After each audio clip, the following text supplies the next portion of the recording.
Amados do Senhor, abramos as nossas Bíblias, Evangelho do nosso Senhor Jesus Cristo, segundo Lucas, capítulo 14, nos versos 25 a 27, dizem assim: Grandes multidões o acompanhavam, e ele, voltando-se, lhes disse: Se alguém vem a mim e não me aborrece, a seu pai e mãe, e mulher, e filhos, e irmãos, e irmãs, e ainda a sua própria vida, não pode ser meu discípulo. E qualquer que não tomar a sua cruz e vier após mim, não pode ser meu discípulo. Pai do céu, nós clamamos, Senhor. De forma graciosa, o Senhor fale aos nossos corações, ao nosso entendimento.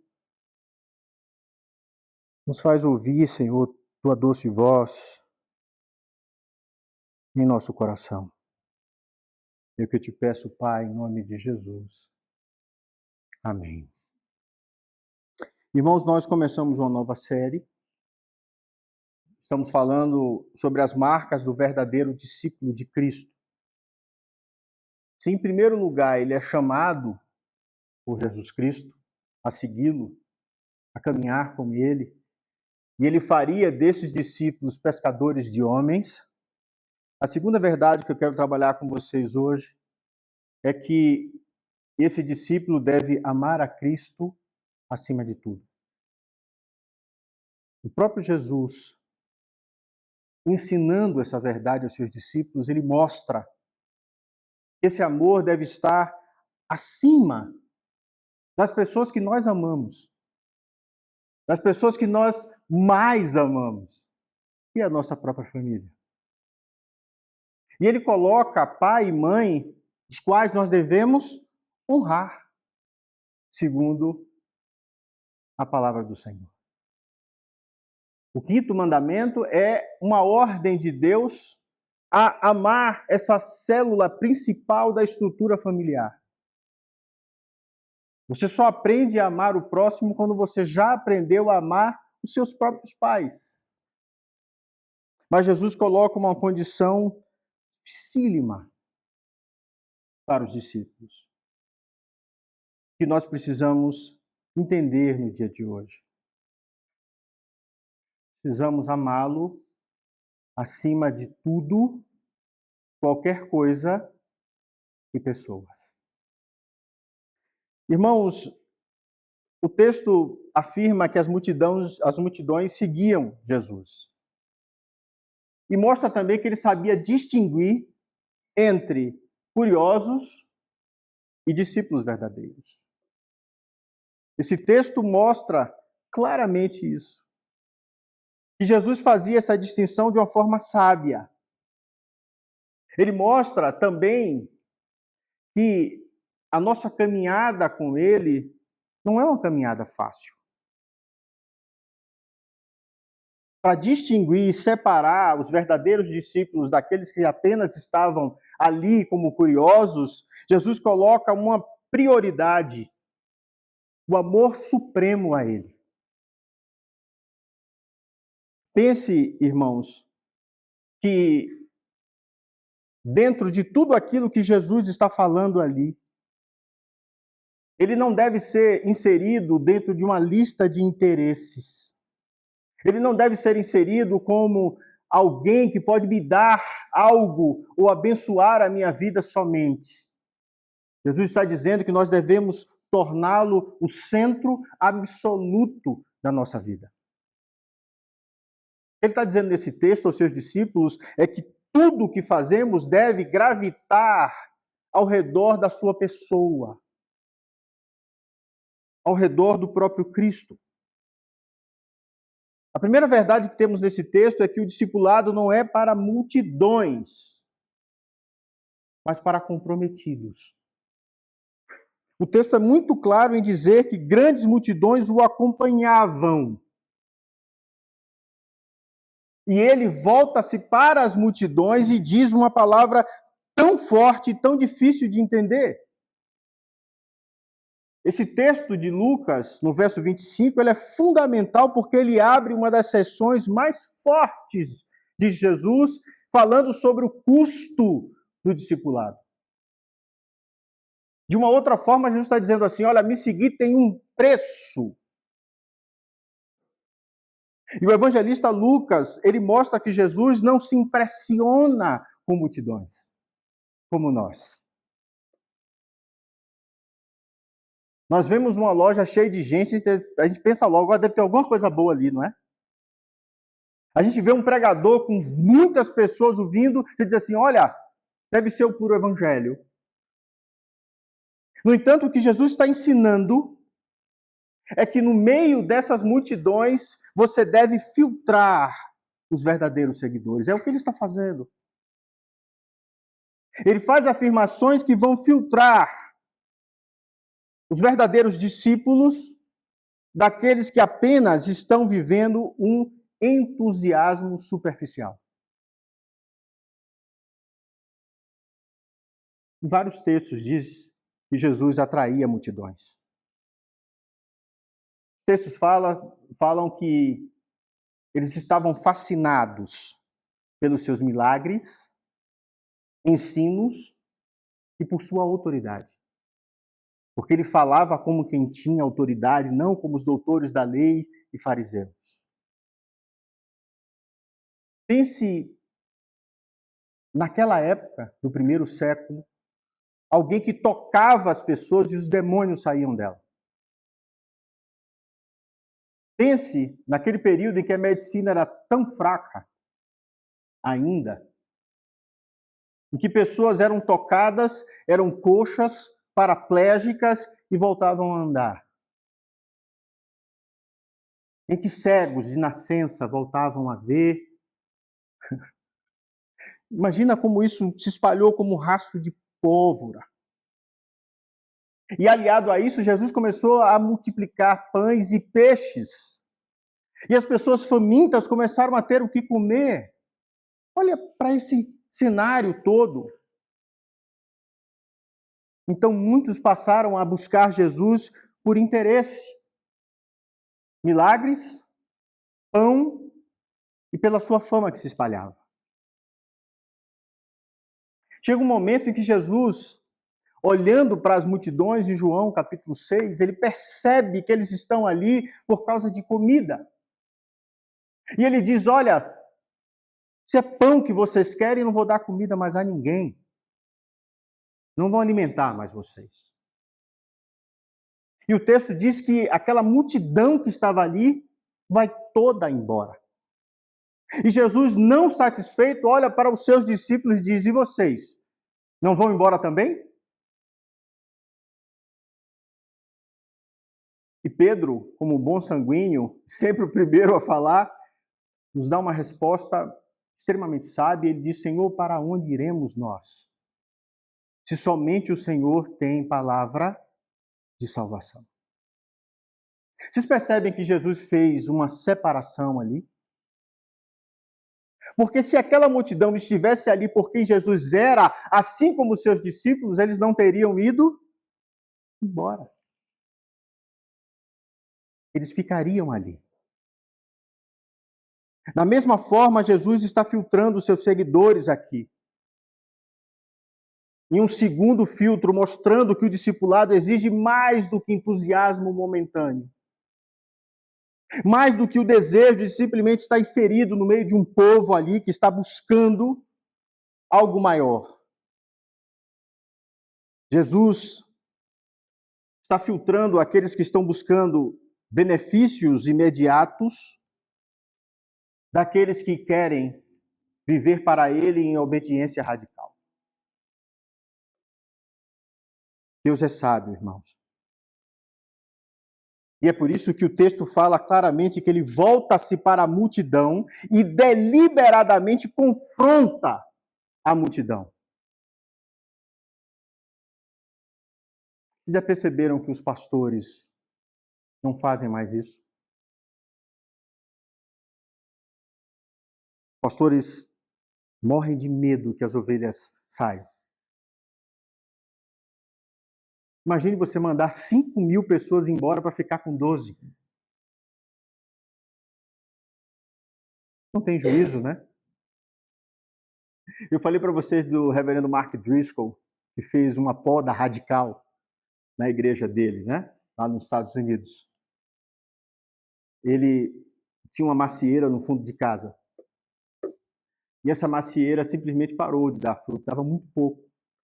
Chamou um jardineiro, alguém que sabia cuidar. Ele olhou a macieira e disse: olha, é muito antiga. Ele fez: eu já cheguei, essa macieira já estava aí. Ela precisa de uma poda radical. Ele fez: como? Uma poda radical. Precisa cortar ela toda e adubar. O especialista é você, né? Eu vou ficar quieto. E aí o homem foi e cortou toda a copa da árvore. Adubou. Ele olhou para aquilo e fez: esse negócio não vai dar certo. Só ficou o toco. E alguns anos depois a macieira estourou toda de novo.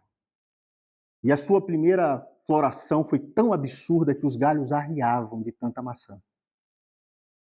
Aí ele lembrou do que Jesus disse: todo galho que não dá fruto, meu pai corta. Meu pai é o viticultor, assim como aquele homem que foi ver a macieira e cortou a árvore. Ele fez uma loucura. Ele tinha uma igreja com 1.000 membros, ele fez carta para terça parte da igreja convidando que todos fossem embora. É claro que o conselho enlouqueceu, né? Ele tem 1.000 membros, está mandando 300 embora.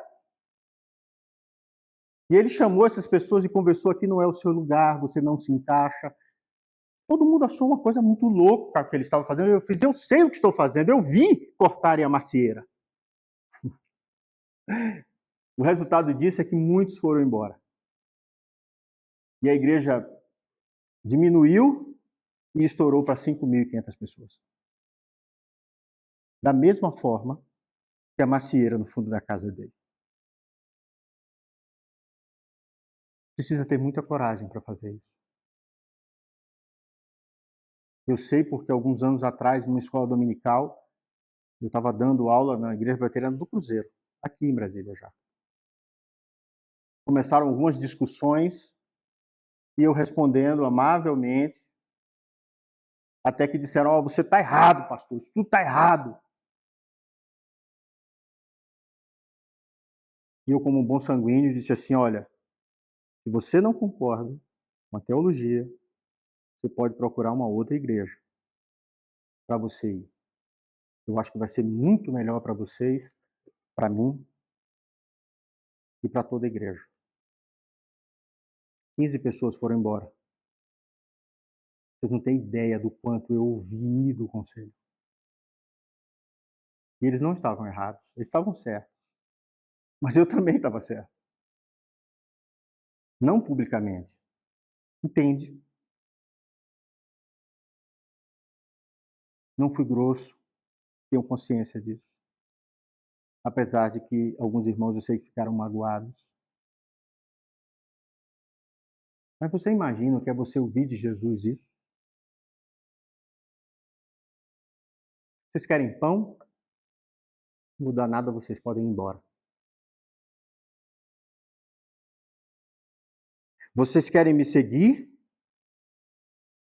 Vocês precisam, o texto fala aqui, aborrecer seu pai, sua mãe, sua esposa, seus filhos, seus irmãos, suas irmãs e até a sua própria vida para me seguir.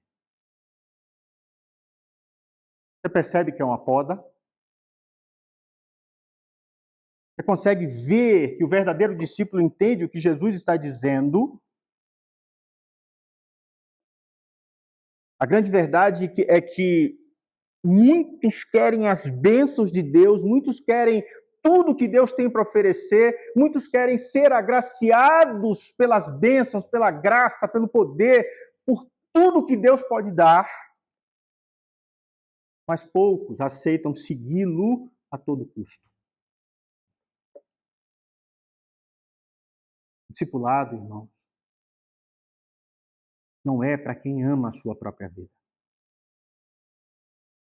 Porque Jesus disse que você precisa aborrecer a sua própria vida e carregar a cruz. Então, a primeira verdade não é para toda a multidão, não é para todo mundo o Evangelho. É somente para aqueles que crerem no Evangelho e obedeçam ao Senhor Jesus Cristo. Tanto que quando Jesus vai dar a grande comissão, ele diz que deve ser pregado a toda a criatura, deve ser pregado às multidões, batizando em nome do Pai, do Filho e do Espírito Santo. A toda a multidão? A todo mundo? Não. Os que crerem, ensinando-os a guardar tudo que vos tenho ordenado. Tem uma separação.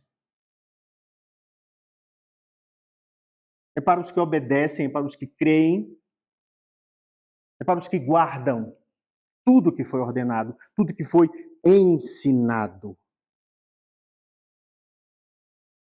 São para aqueles que entram pela porta estreita. São para aqueles que se sujeitam a Deus e se humilham e aborrecem a si mesmo.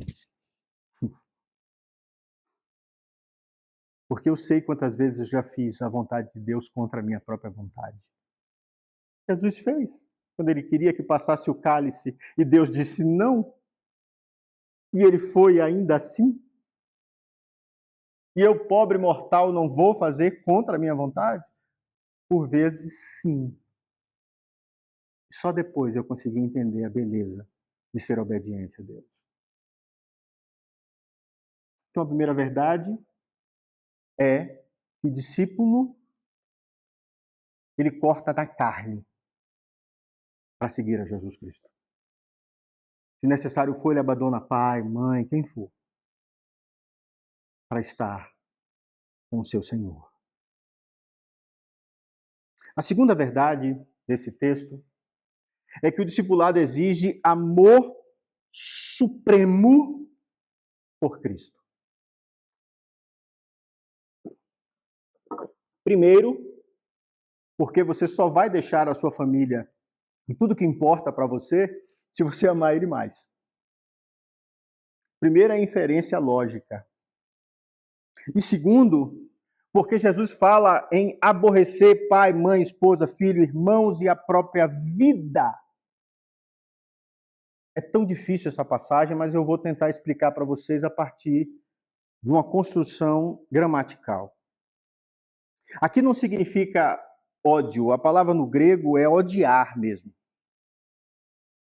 A palavra missel é odiar. E no contexto teológico, no contexto linguístico, é muito usada para inimigos. Para aquela pessoa que você odeia e é o seu inimigo. Deus não está dizendo que você deve odiar seus pais. Jamais. O que ele está dizendo aqui é que você deve amar menos. Porque você não deixa de amar a sua família, os seus pais e os seus irmãos. O amor por ele tem que ser maior do que o amor que você sente por essas pessoas. O que Deus está ensinando aqui claramente, irmãos, é quando você troca o grego por uma palavra hebraica, e eu vou fazer vocês entenderem. No grego clássico, o termo é muito forte mesmo. Certo? Mas no hebraísmo, no uso semítico, odiar muitas vezes significa amar menos ou preferir menos. Sua preferência entre uma pessoa e Cristo é Cristo.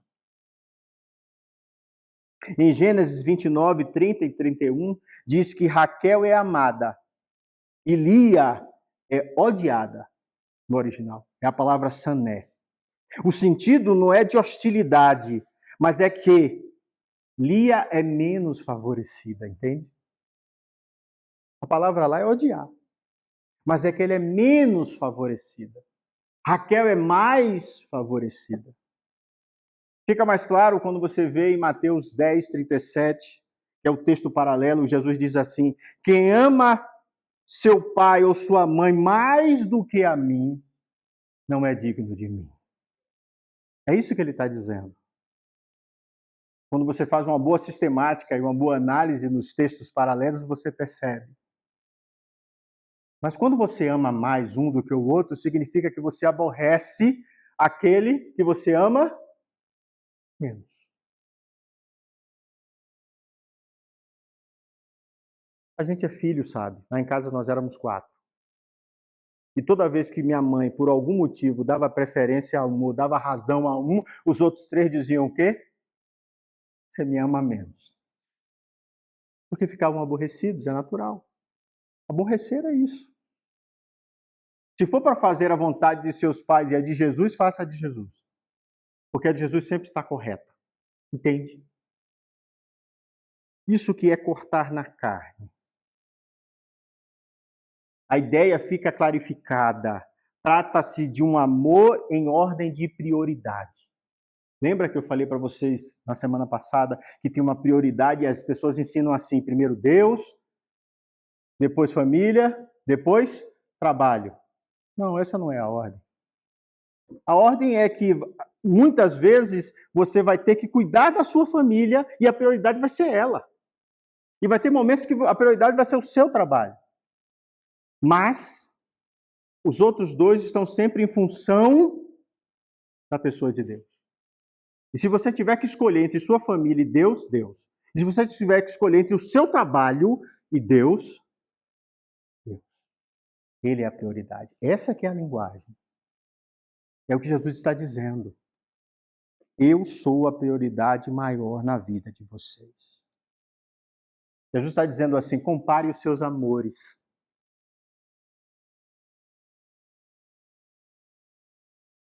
Se você não me amar mais, você não vai me seguir. Entende? Entende por que as multidões iam embora? E só ficavam aqueles que reconheciam quem era Jesus. A pergunta prática é: Cristo é a prioridade em suas decisões, afetos e escolhas diárias? É isso que Jesus está perguntando. Dentre todos os seus afetos, dentro de todas as suas decisões, eu sou a primazia? Eu estou em primeiro? Se assim não for, você não serve para ser o meu discípulo. Você consegue perceber que é um peneirar, que é um separar, que é um filtrar? A terceira verdade que nós temos nesse texto, irmãos, é que o discipulado implica em cruz e renúncia. Sem cruz e sem renúncia própria, não tem discipulado. Não tem seguir a Jesus Cristo. Ele diz claramente no verso de número 27. E qualquer que não tomar a sua cruz e vier após mim, não pode ser o meu discípulo. Você sabe por que Jesus está dizendo isso antes de ter ido à cruz? Porque a cruz é símbolo de vergonha, sofrimento e morte. Você seguiria alguém que vai ser preso num símbolo de vergonha? Você seguiria alguém que se faz maldito e que é exposto publicamente, vergonhosamente à morte? A sabedoria de Jesus é imensa. E ele já está falando antes. Pedro foi também crucificado. Todos foram mortos, com exceção de João. Entende o que ele está falando? Se você não me amar sobre tudo isso, você não vai conseguir me seguir ao ponto de morrer por mim. O discípulo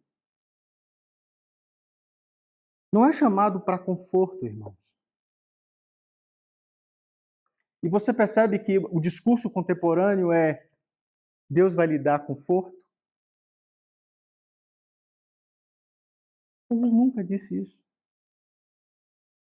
A não ser conforto da nossa alma. Porque ele sabia o que o mundo nos daria. Porque ele sabia que todos seriam perseguidos. Porque ele sabia que o mundo o odiava e odiarão também vós. Porque ele sabia que aqui não é o nosso lugar.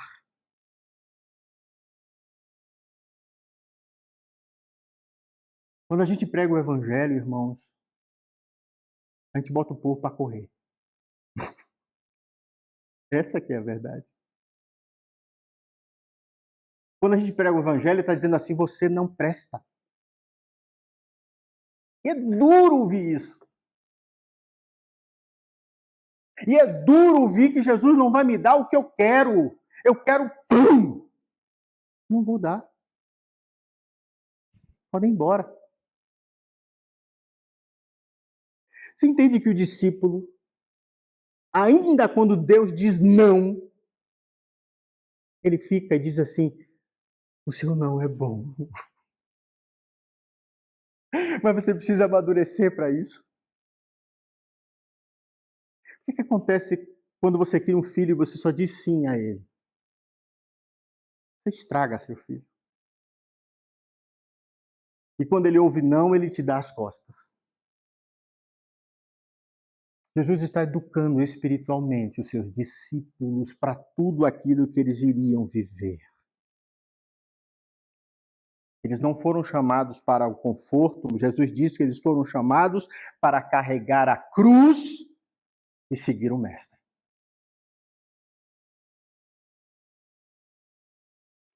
Você percebe que Jesus não usava de popularidade fácil? Que Jesus não queria ser popular. O que ele queria era preparar e separar os seus discípulos. Você lembra que 5.000 foram embora? O que acontece no primeiro sermão de Pedro? 3.000 se convertem. O que acontece no segundo sermão de Pedro? 5.000 se convertem. Lembra que eu falei da poda de Mark Driscoll? Não parece loucura? Ele mandou a multidão embora para talhar o coração daqueles que verdadeiramente são dele, e esses que são dele seguiram até a morte, converteram milhares e milhões dentro da história.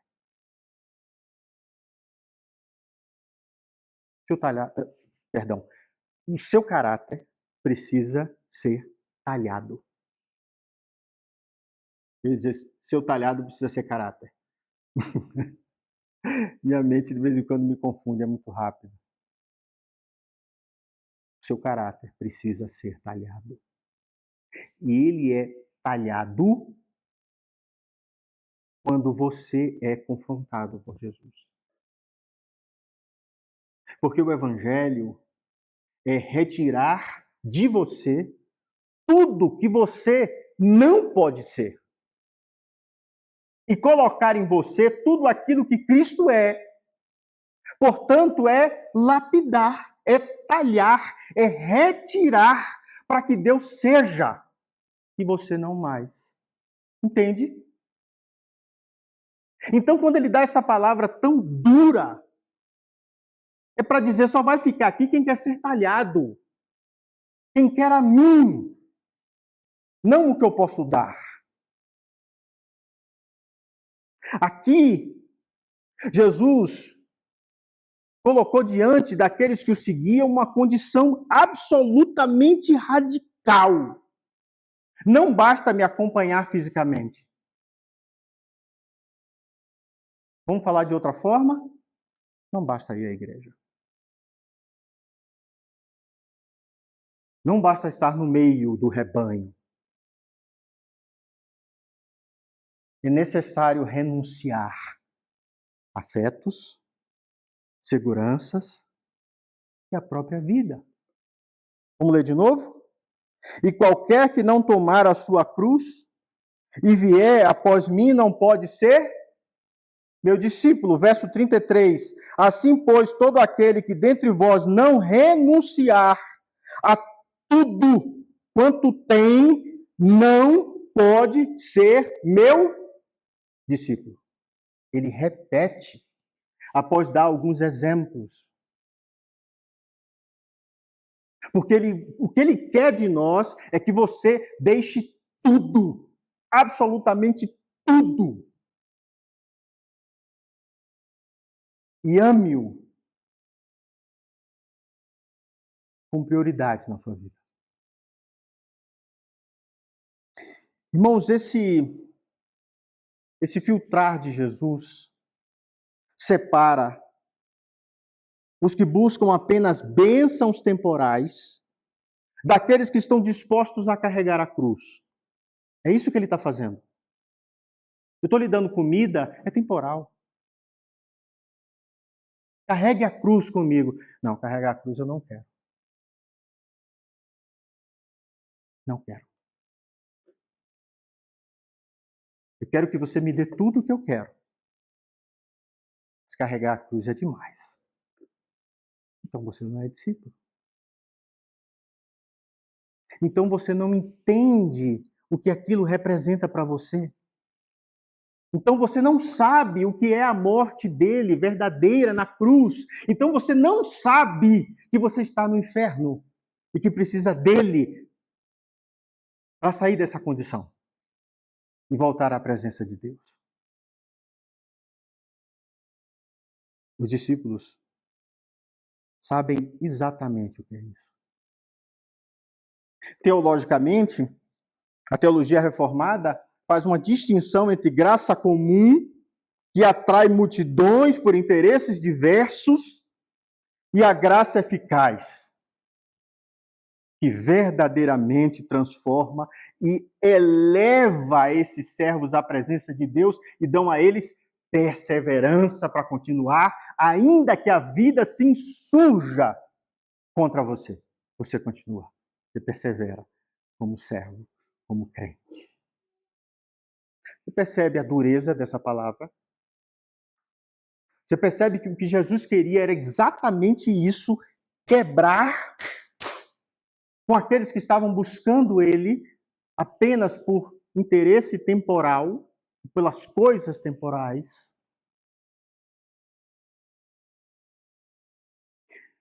Carregar a cruz, irmãos, significa também renunciar à própria vida, renunciar o ego, renunciar os pecados que nós amamos e gostamos de viver e passar a viver a vontade de Deus, mesmo que isso custe rejeição e dor e deixar as pessoas que nós amamos. Você entende por que o cristianismo é tão difícil? Ou melhor, ser discípulo de Cristo é tão difícil. Jesus não estava brincando. Todos aqueles discípulos iriam conhecer a morte por amor a ele. Vamos fazer algumas aplicações. Cristo não quer fãs, não quer admiradores. Ele quer discípulos. Ele tem todos os anjos adorando ele. Ele sabe o que é adoração pura e verdadeira. Ele quer que você se quede aos pés dele e que ele seja seu Senhor. Ele não quer adesão superficial, ele quer entrega total da alma e de todo o ser. Ele quer provar a nossa fé. É por isso que ele distingue entre o genuíno discípulo daquele que simplesmente está ali no bando e não pertence a ele. Nós não sabemos quem são. Ele sabe. E ele mostra como é que você divide isso, como é que você separa isso. Esses que vão embora, a gente pensa assim, nossa, essas pessoas foram embora, e agora? 1 João 2,19 falam daqueles que foram embora da igreja. E João diz assim, eles saíram do nosso meio, 1 João 2,19. Eles saíram do nosso meio, mas na realidade não eram nossos. Pois se fossem nossos, teriam permanecido conosco. O fato de terem saído mostra que nenhum deles era dos nossos. Estou usando a NVI, que é a mais clara, em explicar que aqueles que vão embora são aqueles em que a semente caiu no caminho, no meio dos espinhos, em solo raso. Mas todo aquele que pertence a Deus, ele nasce, ele se desenvolve e dá 30, 60, 100 por um. Ele multiplica, porque ele pertence ao Senhor. Entendi o que Jesus está fazendo? E, portanto, ele nos chama à renúncia, irmãos. Jesus está purificando as motivações. Eu não sei se vocês fazem isso, eu faço isso diante de Deus. E eu percebi que quando eu estava diante de grandes igrejas, quando as coisas estavam tudo bem, quando financeiramente eu estava bem, no meu coração, estava um pouquinho mais voltado para aquilo que estava na minha frente. E quando Deus tira todas essas coisas, e você tem que recomeçar, e você tem que recomeçar, e você tem que olhar para Ele, muita coisa muda dentro do coração. Muita coisa muda dentro do coração. Eu já vivi as duas coisas, e aí posso dizer como Paulo, né? Já tive bonança, já tive tudo, estava tudo certo. Já passei escassez, tive dificuldade. Como é que ele fala? Posso todas as coisas naquele que me fortalece. Um discípulo passa na bonança e na escassez. Um discípulo não abandona Deus. Eu só aprendi isso depois das minhas pancadas, depois das minhas dificuldades. Depois de crer no meu coração que Deus tinha me abandonado quando Ele estava me carregando no colo. Entende? O grande problema do mundo é que nós usamos a razão instrumental, ou seja, é um pensamento focado na utilidade, na eficiência, que objetifica as pessoas. Jesus é um meio para eu alcançar as coisas que eu quero. As outras pessoas são um meio para eu alcançar o que quero. Quando o que Jesus ensinou foi que eu sou o centro e o fim de tudo. Eu não sou um meio para você alcançar nada. Eu sou o fim da sua vida. E aí você entendeu que ele é o fim, você ama ele sobre todas as coisas, e você olha para o outro, em vez de usar a vida do outro, você ama, como se fosse você mesmo. E aí toda a razão instrumental, toda a razão utilitarista morre. E você faz por causa do outro, e não mais por causa de você. Entende o que eu estou dizendo?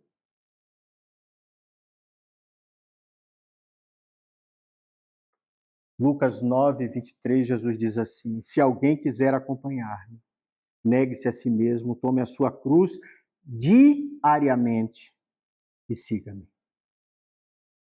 Eu quero encerrar dizendo o seguinte: Jesus está te chamando para um compromisso total. Você deve deixar de lado os seus próprios interesses. Pastor, como é que faz isso? De joelhos, conversando com Jesus, entendendo o que é prioridade e o que não é diante dele, aceitando os desafios e sacrifícios em prol de Jesus. Eu lembro uma irmã que me chamou, eu posso dizer o nome, foi lindo o que ela fez, Jade, lá na Igreja Presbiteriana do Cruzeiro. Ela fez assim: pastor, eu tenho estudado tanto e as revisões são no domingo. Eu preciso das revisões para passar no vestibular. Só que eu fui no domingo passado e minha alma doía, porque eu sabia que eu tinha que vir à igreja. Pastor, o que eu faço? Eu fiz 3 perguntas. O que é mais importante, adorar a Deus ou passar no vestibular? Ela fez adorar a Deus. O que é mais importante, você se tornar uma advogada ou ser discípulo? Ser discípulo. O que é que Deus espera de você? Ela sorriu, fez assim. Que eu o ame acima de tudo. E ela não foi mais nas revisões, passou, história contada, né? Passou no UNB, hoje é uma... Entende como é difícil? E ao mesmo tempo é simples? Só que a gente não quer fazer isso. Quando a gente entende e se sujeita, nós negamos a nós mesmos. Todo aquele que lutar pela sua vida, e todo aquele que entregar a sua vida por amor de mim,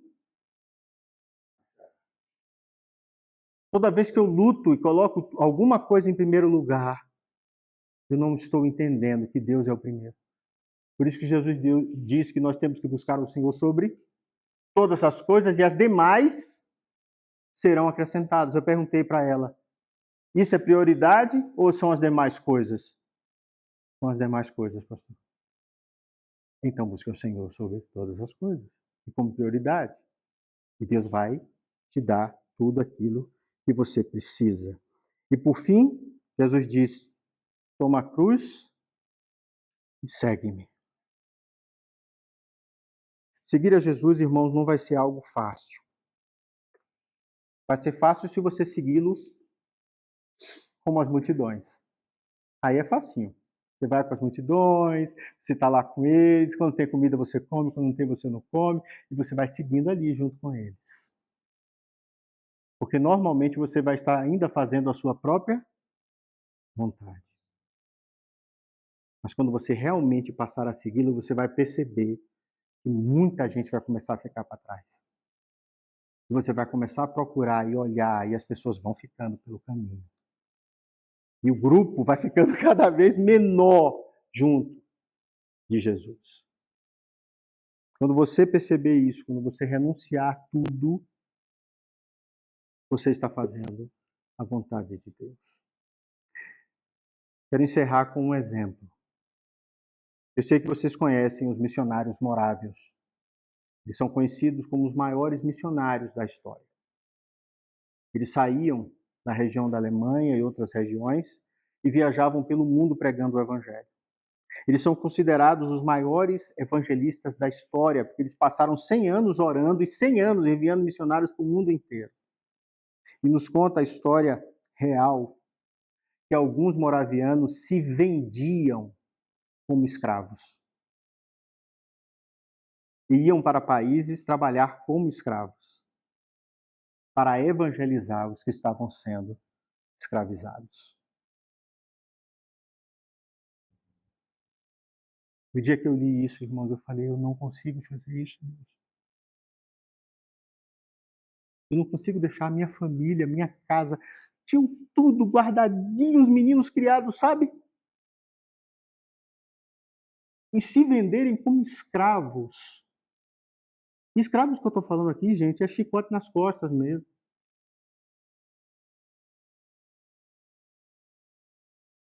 E o dinheiro que eles recebiam por se venderem, eles doavam para a missão continuar.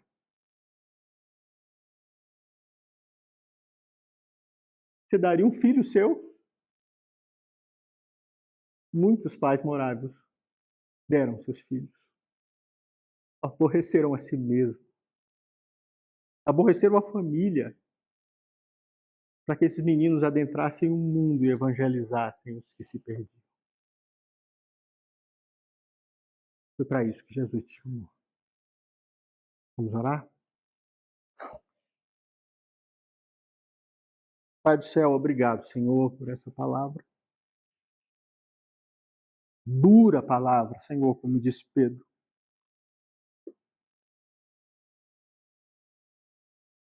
quando viu, Senhor, a dificuldade que o Senhor colocou diante dele.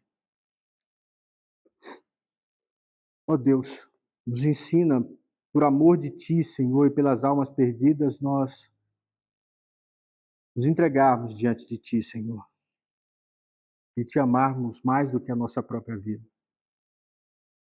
Nos ensina, Senhor, a viver somente para Ti, ainda que isso para nós custe tudo, Senhor. Nos ensina, Senhor, a avaliar as nossas prioridades diante do Senhor, ó Pai. Nos ensina a colocar o Senhor acima de tudo, até de nós mesmos. Nos ajuda, Senhor, a carregar a nossa cruz diariamente, Pai, para que possamos experimentar a verdadeira vida junto a Ti. E por fim nos ensina, Jesus, a Te seguir por quem Tu és, não por qualquer coisa que o Senhor possa nos dar,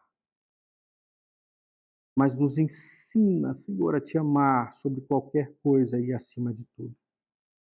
Derrama Teu amor nos nossos corações e nos faz entender, Senhor, que Tu não és uma parte da nossa vida, Tu és a nossa vida inteira, em tudo que fazemos. Obrigado, Jesus, por nos ensinar que precisamos viver em renúncia, carregando a nossa cruz e em perseverança, colocando o Senhor como primazia absoluta nos nossos corações, até que o Senhor volte. Oramos a Ti, Pai, em nome de Jesus. Amém. Receber a bênção, queridos, e a paz e a graça do nosso Senhor e Salvador Jesus Cristo, que o amor insondável de Deus, nosso eterno Pai, e as benditas consolações do Espírito Santo sejam sobre vós, irmãos, aqui no Lago Norte e sobre a Igreja de Cristo, espalhados sobre toda a terra, agora e para sempre. Amém. Excelente semana para vocês.